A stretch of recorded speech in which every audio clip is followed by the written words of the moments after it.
che scocca un bellissimo tiro che però si stampa sul palo destro del portiere avversario, e anzi c'è un tiro franco già eseguito. Prela, finta della Prela, tutta sola la Mariana Tanic. Habicher che serve perfettamente da Lucarini, che è tutta sola.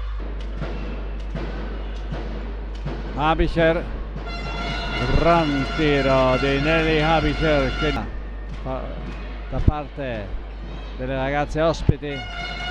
Adesso c'è una bellissima incursione, però le arbitri hanno ritenuto di non intervenire. Adesso invece è intervenuta Giada Babbo.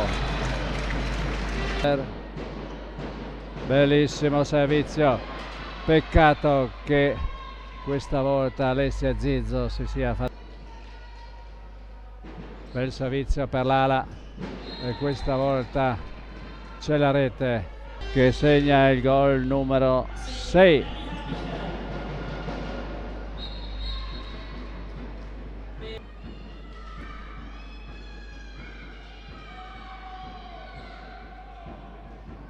Oh, bel sottomano di Beatrice Borrini. America.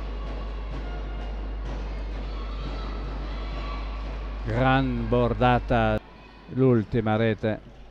Tanic. Incursione di Angela Prela che con una bellissima girella. Ultime scaramucce. Prela, palla per l'ala, e c'è gloria anche per il numero 24 Emma Salvaro, e con la parata di Annabel Egan-Ruba termina così questo incontro sul punteggio di 29-24.